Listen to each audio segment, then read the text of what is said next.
ባለፉት 7 ዓመታት የመጡ ለውጦችን አጠናክሮ ለማስቀጠል አመራሩ በቁርጠኝነት መስራት እንደሚያስፈልግ የደቡብ ኢትዮጵያ ክልል ርዕሰ መስተዳድር አቶ ጥላሁን ከበደ አሳሰቡ። በክልሉ የመሃሉ ዘመንን መረዳት በሚል መሪ ቃል የክልሉ ከፍተኛ አመራሮች መድረክ ተካሂዷል።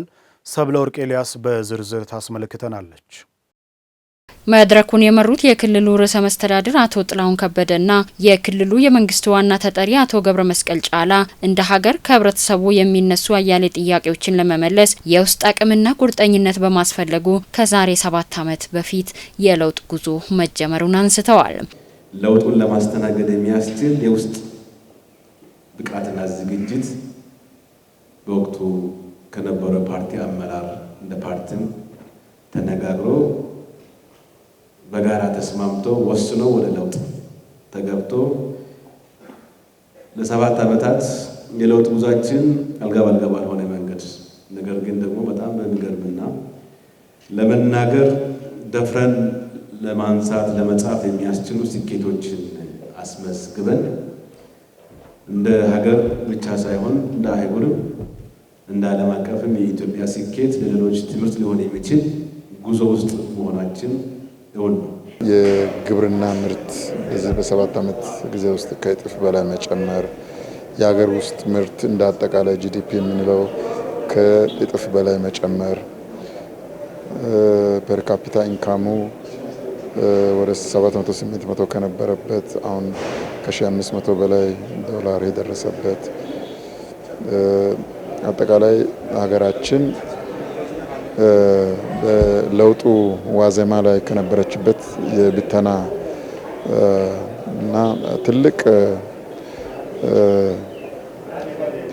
ነውጥ ከነበረበት ወጥታ በአሁኑ ጊዜ የብሔረ ብሔራዊ አንድነቷን አጠናክራ በሰከነ ሁኔታ ለመምራት የተቻለበት ጊዜ ላይ ደርሰናል። ይህ የለውጥ ጉዞ አልጋ ባልጋ አልነበረም የሚሉት የስራ ኃላፊዎቹ ፈተናዎችን ወደ እድል ለመቀየር በመቻሉ ብዙ አበረታቹ ለውጦች መመዝገባቸውንም አንስተዋል።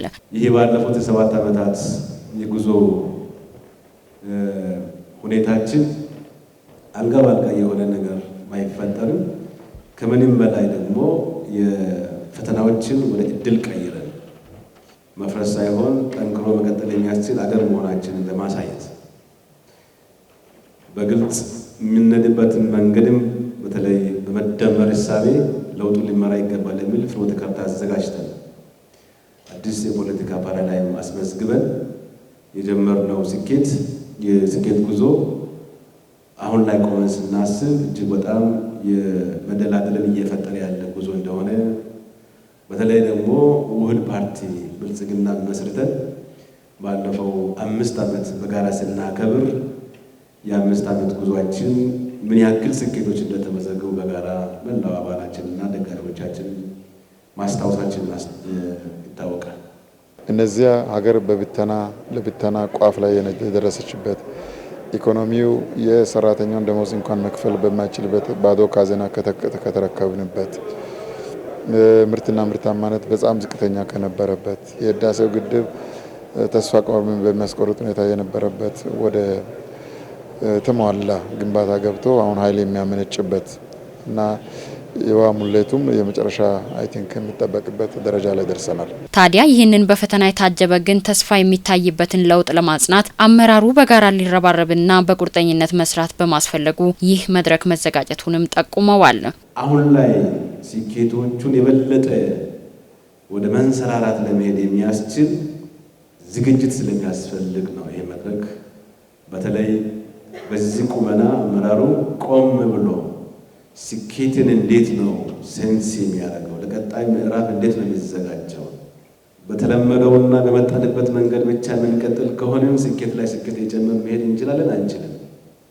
የሌሎች አገራት ተሞክሮ ምን ይመስላል፣ ዓለም አቀፋዊ ተሞክሮዎች ምን ይመስላሉ የሚሉት ጉዳዮች ጊዜ ተሰጥቶበት መነጋገር መወያየት በጣም አስፈላጊ ሆኖ ስለተገኘ ሌሎች አገሮችን ተሞክሮ ጭምር አንስተን መነጋገር በጣም አስፈላጊ ስለሆነ ነው ዛሬ የተገናኘ ነው። አሁን ያለንበት መደላደል የፈጠርንበት ምቹ ሁኔታ የፈጠርንበት ልክ ከአቀበት የሚወጣ ሰው አቀበቱ ጫፍ ላይ ሆኖ የመጨረሻ ትንፋሹን ሰብሰብ አድርጎ ወደ ከፍታ የሚወጣበት ጊዜ ላይ ደርሰናል። ስለዚህ ይሄ ጊዜ ግን ብዙ ጥረት የሚጠይቅ ሰብሰብ ብሎ ኃይል አሰባስቦ አቅም አደራጅቶ መስፈንጠር የሚቻልበት ሁኔታ የሚፈልግ ነው። በተለይ በቴክኖሎጂ ከፍ የምንልበት ምርታማ የሰው ኃይል የምናበዛበት ሁሉም ሰው ምርታማ እንዲሆን ከፍተኛ ጥረት የሚደረግበት ጊዜ ነው። በሀሳብ አንድነትና በተግባር ጥንካሬ የብልጽግና ጉዞን ለማፋጠን ህብረተሰቡም ሆነ አመራሩ በቁርጠኝነት መስራት እንደሚያስፈልግም ጠቁመዋል።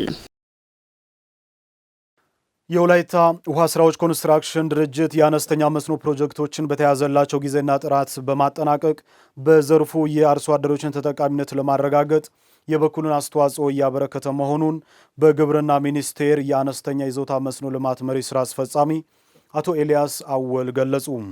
ተቋሙ ተለዋዋጭ ዋጋ ንረት በራስ አቅም ተቋቁሞ ከሰሞኑ በማዕከላዊ ኢትዮጵያ ክልል 2 አነስተኛ መስኖ ፕሮጀክቶችን በተያዘለት ጊዜ አጠናቆ ለአገልግሎት በማብቃት ለሌሎች ምሳሌ የሆነ ተቋም መሆኑን የገለጹት ደግሞ የክልሉ መስኖ ተቋማት ልማትና አስተዳደር ኤጀንሲ ዋና ስራ አስኪያጅ ኢንጂነር ካሳዬ ተክሌ ናቸው። የወላይታ ሶዶ ከተማ ውሃና ፍሳሽ አገልግሎት ኮርፖሬሽን ዋና ስራ አስፈጻሚ አቶ ሀብታሙ ፋንታ በበኩላቸው ድርጅቱ በሀገሪቱ በኮንስትራክሽን ስራ ፍጥነትና ውጤታማነት ላይ የሚስተዋለውን ችግር ለመፍታት የሚያስችል አቅም መገንባት መቻሉንም ገልጸዋል። ለዝርዝሩ እድገት እስራኤል። የወላይታ ውሃ ስራዎች ኮንስትራክሽን ድርጅት በተለያዩ የሀገሪቱ ክፍሎች የውሃና መስኖ ፕሮጀክቶችን በጥራት ገንብቶ በማጠናቀቅ በበርካቶች ዘንድ ተመራጭ የሆነ የመጣ ተቋም ነው።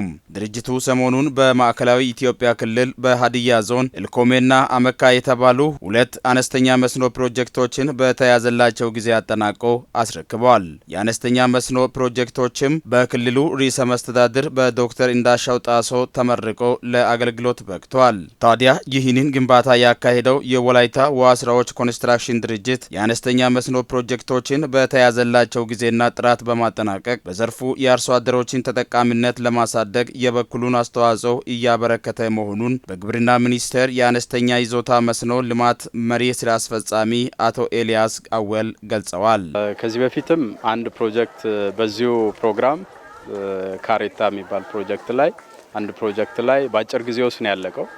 ተለቅ ያለ መስኖ አውታር ነው። በዛ ልክ የሚያለማውም የመሬት መጠን አጠቃላይ የነበረውም ጥራት ጥሩ ነበረ።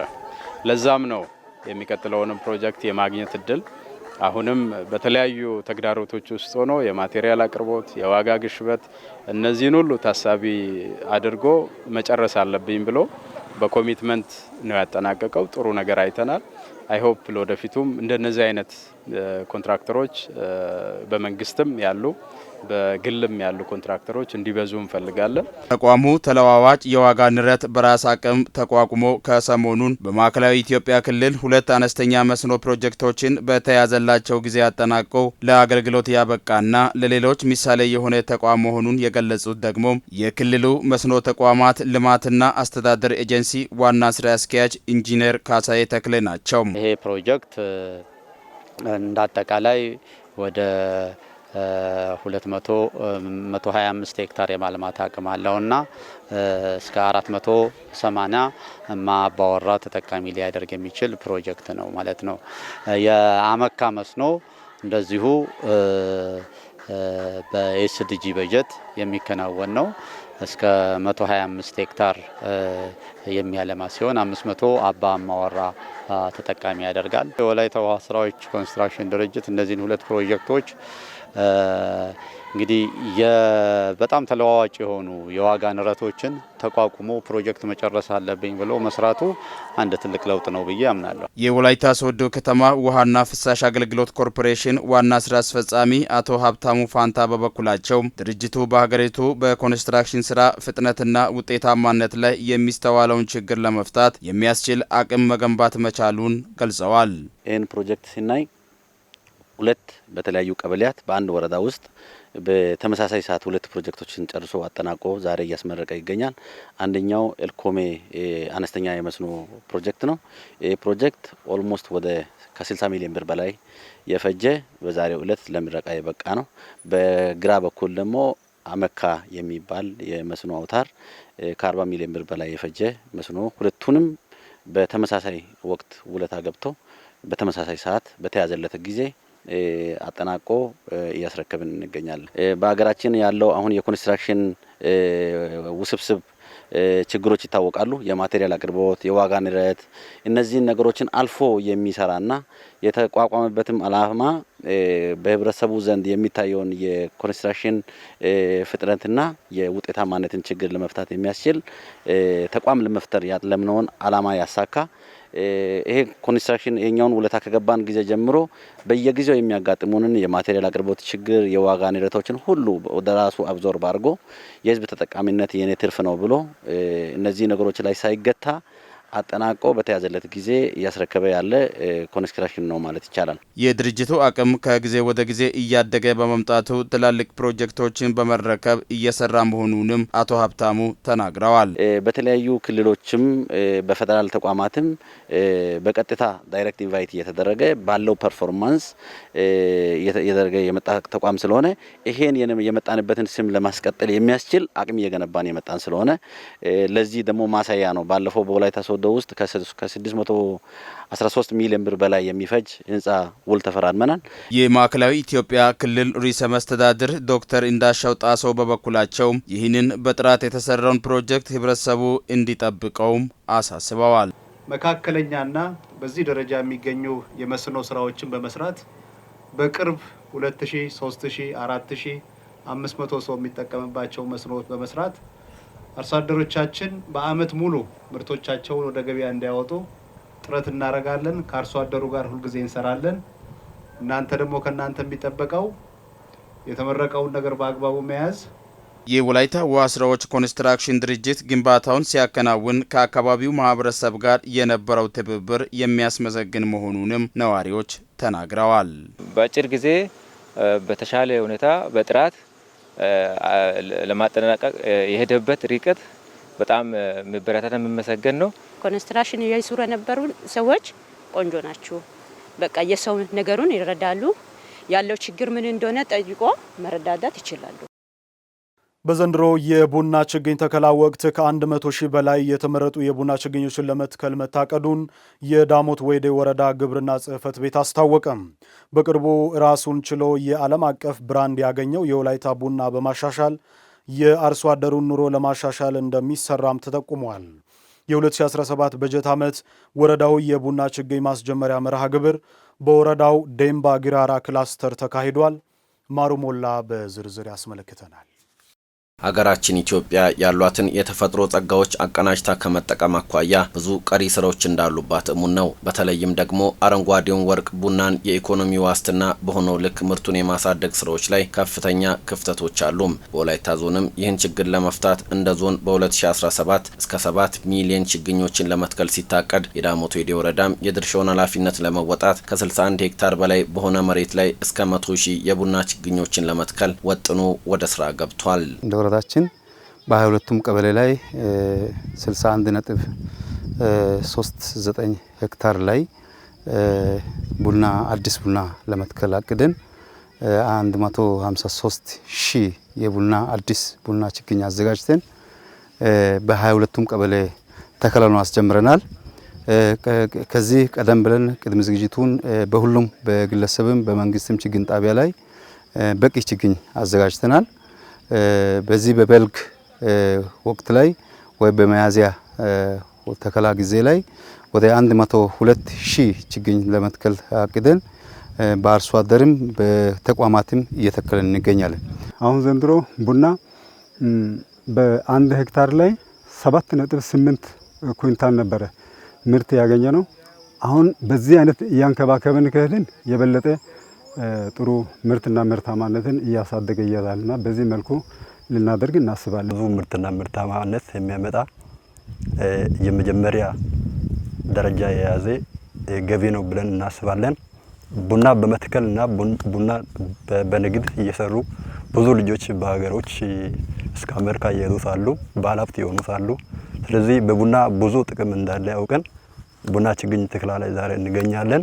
ብዙ ችግኞችን ተክለናል። የዳሞት ወይዴ ወረዳ የአየር ንብረቱ ለቡና ምርት የተመቸ መሆኑን የጠቀሱት የወረዳው ዋና አስተዳዳሪ አቶ ተክሌ ቶማ የወላይታ ቡና ዓለም አቀፍ ብራንድ ማግኘቱን ተከትሎ በወረዳው ላይ ለቡና ምርት ልዩ ትኩረት ተሰጥቶ እየተሰራ መሆኑን ጠቁመዋል። በተለይ ጠባብ የመሬት ይዞታ ያላቸው አርሶ አደሮቻችን ካሽ ክሮፕ ወይንም በቀላሉ ሽጦ ገንዘብ ገቢ ማግኘት ማመንጨት የሚችልባቸው ዘርፎች ውስጥ ቡና አንዱ ነውና በዚህ ዘርፍ ወላይታ በፊት ሲዳማ ሲ በሚል ይጠራ የነበረው አሁን የወላይታ ኦርጋኒክ ቡና ወይም ተፈጥሯዊ ቡና ተብሎ በዓለም ደረጃ ብራንድ ስለተሰጠው ይሄ ክላስተር ደግሞ ዳሞት ወይዴ ለቡና ምቹ የሆነ አግሮኢኮሎጂው በጣም አመቺ የሆነ አካባቢ ስለሆነ አርሶ አደሮቻችን ከቋሚ ሰብሎች ግንባር ቀደም የሚሆነው ቡና ነውና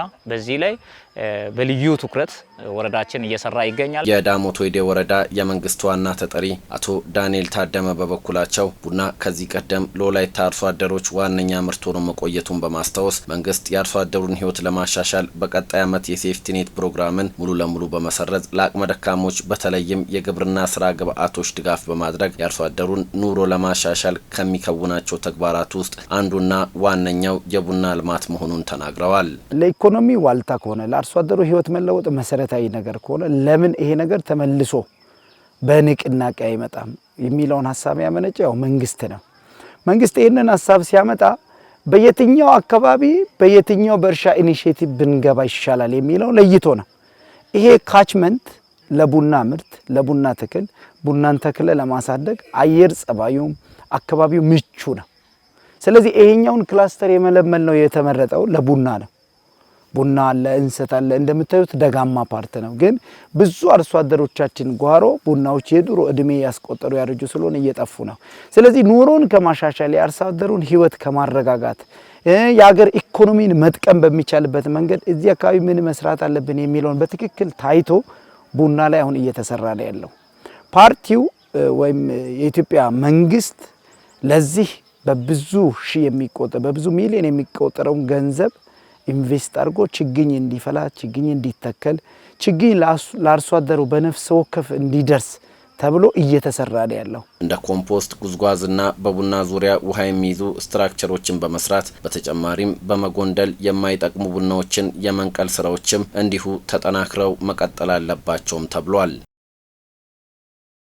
በደቡብ ኢትዮጵያ ክልል በዘንድሮ የቡና ችግኝ ተከላ ወቅት በ17000 ሄክታር ላይ ዝርያቸው የተሻሻለ 37 ሚሊዮን በላይ የቡና ችግኞች እንደሚተከል የክልሉ ግብርና ቢሮ አስታወቀ። በቴክኖሎጂ በመታገዝ በኩታ ገጠምና በተናጥል የአርሶ አደር ማሳም 11.2 ሚሊዮን ዝርያቸው የተሻሻሉ የቡና ችግኝ ተከላ እንደሚከናወን የገለጸው ደግሞ የጌዲኦ ዞን አስተዳደር ነው። በሙሉ ፓኬጅ ቡናን በኩታ ገጠም ማልማት ለምርትና ምርታማነት እድገት በሚል መሪ ቃል ክልላዊ የቡና ችግኝ ተከላ ማስጀመሪያ ንቅናቄ መርሃ ግብር በጌዲኦ ዞን ወናጎ ወረዳ ቱማታ ጭረቻ ቀበሌ ተካሂዷል። ዝርዝሩ በሂሩት የምሩ ይቀርባል።